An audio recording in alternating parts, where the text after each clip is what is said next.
वक्फ कानून जो लाया जा रहा है उससे जो मनमानी चल रही है, मनमर्जी चल रही है, वो खत्म हो जाएगी। वक्फ बिना सबूत दावा नहीं कर सकेगा, आपको पेपर्स देने होंगे तभी माना जाएगा। वक्फ ने दावा किया और उसके बाद डीएम उसकी जांच करेगा, पूरी चीजों की जांच होगी, कागजों की जांच होगी। नए कानून में डीएम को सर्वे का अधिकार भी दिया गया कि सर्वे करके समझें कि जो दावा है उसकी हकीकत क्या है, सच है भी या नहीं है।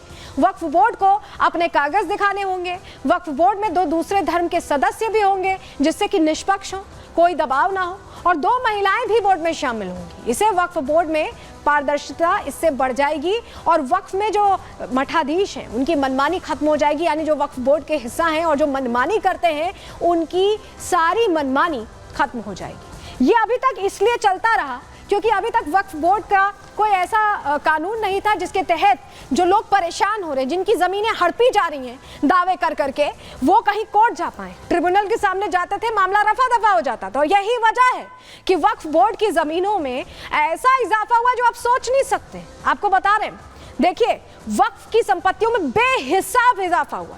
1950 में 52,000 एकड़ की जमीन थी, लेकिन कैसे बढ़ता गया। 2006 में 1.2 लाख एकड़ की संपत्ति हुई, 1950 के बाद 2009 में 4 लाख हो गई। देखिए नंबर्स देखिएगा कैसे बढ़ रहे हैं। 2022 में 7.85 लाख संपत्ति हो गई, 2024 में 9.4 लाख एकड़ संपत्ति हो गई। अगर 1950 से आप देखें अब तक तो 1700% इजाफा हुआ है। परसेंटेज देख रहे हैं आप, 1700% इस तरह का इजाफा हुआ है। इजाफा इसलिए हो गया कि पहले सिर्फ दावे किए जाते थे, कोई पूछने वाला नहीं था, लेकिन अब सरकार कह रही है कि आपकी मनमानी नहीं चलेगी, कब्जा नहीं चलेगा, कागज देने होंगे, और इसी से दिक्कत हो रही है। तो ऐसे में बदरुद्दीन अजमल को अब ये समझ लेना चाहिए कि जेपीसी में जब चर्चा हो रही है, मुस्लिम प्रतिनिधि भी हैं, सबसे बात हो रही है, और उसके बाद जो फैसला होगा उस पर चलना पड़ेगा। चलिए अब आगे बढ़ते हैं। अब बात कनाडा की करेंगे। कनाडा में जिस तरह के बड़े बड़े दावे ट्रूडो करते दिखाई दे रहे थे, वही ट्रूडो ऐसा यू टर्न ले चुके हैं, ऐसी पलटी मार चुके हैं भारत के कड़े तेवर के बाद कि यह खबर देखकर आप भी हैरान हो जाएंगे। चलिए इसी की बात करते हैं।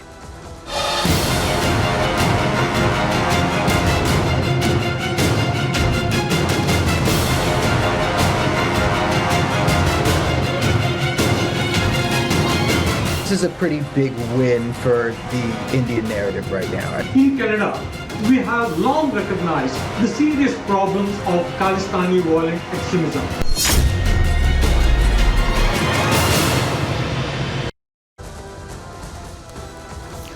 तो भारत ने जैसे ही सख्ती दिखाई वैसे ही ट्रूडो की घिग्गी बन गई। क्यों हम ऐसा कह रहे हैं? क्योंकि भारत ने कड़े शब्दों में बता दिया कि आप कुछ भी कहते रहेंगे और हम उसे मान लेंगे, ऐसा नहीं है। ये भारत सबूतों पर चलता है।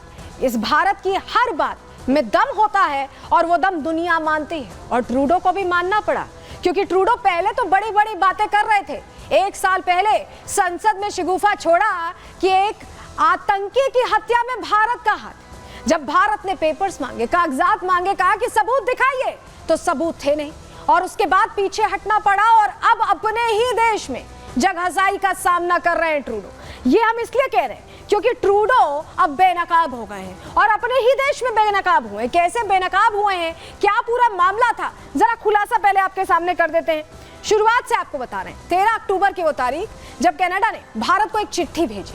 चिट्ठी में कनाडाई नागरिक की हत्या का आरोप लगाया। ये जो नागरिक था ये आतंकी था, आतंकी निज्जर। भारतीय राजनयिकों को संदिग्ध बता दिया, पॉइंट ऑफ इंटरेस्ट बता दिया इसमें। 14 अक्टूबर को क्या होता है, भारत ने आरोपों का खुलकर विरोध किया। कनाडा के राजदूत को तलब कर लिया कि बताइए ये क्या चल रहा है, कैसे ये आरोप लग रहे हैं। कनाडा ने राजनयिकों को वापस बुलाया। कनाडा के 6 राजदूतों का भारत से निष्कासन कर दिया गया। बोल दिया गया कि जाइए, ऐसे इस तरह के आरोप लगा रहे हैं आप, एंटी इंडिया काम कर रहे हैं। और 15 अक्टूबर को क्या होता है, प्रधानमंत्री ट्रूडो ने बयान दे दिया, निज्जर की हत्या को लेकर कहा कि भारतीय एजेंट्स शामिल थे। ये आरोप, गंभीर आरोप लगा दिए। और 16 अक्टूबर को ही झूठे आरोप पर ट्रूडो बेनकाब हो गए। एक ही दिन बाद बेनकाब हो गए। आरोपों को लेकर ट्रूडो ने माना कि उनके पास केवल खुफिया जानकारी थी, कोई सबूत नहीं था, कोई ठोस सबूत नहीं था। ट्रूडो सरकार ने रविवार को एक लेटर भेजा, भारतीय हाई कमिश्नर पर गंभीर आरोप लगाए, और उसके बाद जब सब कुछ सामने आया तो उनके पास कोई सबूत नहीं था। भारत कह भी रहा था कि आप सबूत दीजिए, लेकिन सबूत नहीं दिया गया। लेकिन आपको बताएं कि पहले आरोप और यू टर्न अब कैसे लिया है।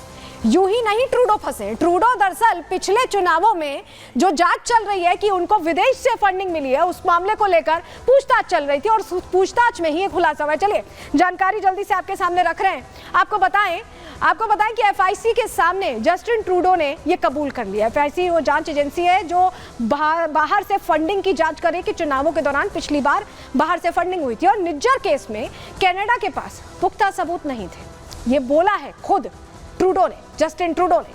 कनाडा ने भारत के साथ कोई सबूत साझा नहीं किए। ये एक तरह से कबूलनामा है ट्रूडो का। भारत से सिर्फ प्रारंभिक खुफिया जानकारी साझा की, यानी जो सिर्फ टिप ऑफ मिला था, जो इनपुट मिला था वो साझा किया और उसके बिना पर इतना कुछ कर गए। फाइव आइज से ये खुफिया जानकारी मिली थी। फाइव आइज आपको बताएं वो देश है, न्यूजीलैंड को छोड़ के जो बाकी देश हैं, ब्रिटेन है, अमेरिका है, कनाडा है, ये वो देश हैं जो लगातार भारत के खिलाफ अलग अलग आर्टिकल्स छाप रहे थे, भड़का रहे थे और जानकारी के से स्पष्ट हो गया कि भारत इसमें शामिल था। यानी जो आर्टिकल्स वहां छप रहे थे उसको बेस बनाकर, बिना किसी साक्ष्य के, बिना किसी एक तरह से पूरे ठोस सबूत के, ट्रूडो ने ग्लोबली अपनी जगहसाई करा ली है, इतनी बड़ी बड़ी बातें कर ली है। रिपोर्ट आपको दिखा रहे हैं।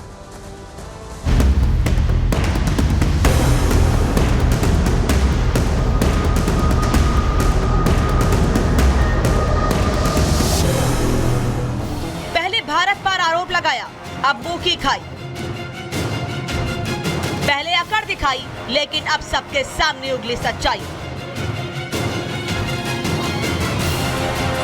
कनाडा के प्रधानमंत्री जस्टिन ट्रूडो का झूठ पकड़ा गया है। पूरी दुनिया के सामने ट्रूडो बेनकाब हो चुके हैं, क्योंकि पहले भारत के राजनयिकों पर आरोप लगाने वाले ट्रूडो अब खुद ही अपनी बॉल पर आउट हो गए। खुद ट्रूडो ने मान लिया है कि उनके पास आरोप लगाने से पहले कोई ठोस सबूत नहीं थे, सिर्फ खुफिया जानकारी ही उनके झूठे आरोपों का आधार थी। ट्रूडो का यह कबूलनामा इसलिए भी अहम है क्योंकि कनाडा जहां एक तरफ ये दावा करता है कि उसने निज्जर हत्याकांड से जुड़े सबूत भारत को दिए थे, वहीं भारत लगातार ट्रूडो के इस दावे को नकारता रहा है। उधर ट्रूडो ने एफआईसी के सामने सच बताया तो इधर एमईए ने बयान जारी करते हुए कहा कि हमने जो सुना है वो इस बात की पुष्टि करता है जो हम लगातार कहते आ रहे हैं कि कनाडा ने भारत और भारतीय राजनयिकों के खिलाफ लगाए गंभीर आरोपों के समर्थन में हमें कोई सबूत पेश नहीं किया है। इस नुकसान की जिम्मेदारी सिर्फ ट्रूडो की है। इतना ही नहीं, खुद कनाडा में विपक्ष के नेता भी ट्रूडो के कबूलनामे के बाद ट्रूडो सरकार को जमकर घेर रहे हैं और एक पत्र लिखकर ट्रूडो के दावों के पीछे की साजिश से पर्दा उठा दिया है। पाई लिब्रे ने पत्र में लिखा है कि कनाडा में चीन का दखल बढ़ रहा है, लेकिन ट्रूडो चीन के बढ़ते दखल पर चुप क्यों है? ट्रूडो चीन की खुफिया एजेंसी की गोद में बैठे हैं। ट्रूडो सरकार ने भारत के मामले में चीन को भी जानकारी दी है। अगर ट्रूडो सरकार के पास कोई सबूत है तो वो देश से साझा करें, जनता के सामने सारे सबूत रखें और बताएं, लेकिन वो ऐसा नहीं करेंगे क्योंकि उनके पास कोई सबूत नहीं है। साफ है कि ये वही ट्रूडो हैं जो पहले भारत को घेरने की कोशिश कर रहे थे, दूसरे देशों के इशारे पर आरोप लगा रहे थे, लेकिन अब जब सच्चाई बोलनी पड़ी है तो अपने ही घर में घिर गए। भारत ने तो नकेल कसी ही, कनाडा के नेता ही ट्रूडो को खरी खोटी सुना रहे हैं। मतलब जो ट्रूडो झूठे आरोपों की बुनियाद पर राजनीतिक बिल्डिंग खड़ी करना चाहते थे वो अब भरभरा कर गिरी है। खालिस्तानियों को खुश करने के लिए जो ट्रूडो ने हवाई फायरिंग की थी वो गोली खुद उनकी राजनीति को भेज चुकी है। पीएम की कुर्सी बचाने के चक्कर में भारत से तो दुश्मनी मोल ली ही, अब तो विदेशी मंच पर उनकी पूरी तरह पोल खुल गई है।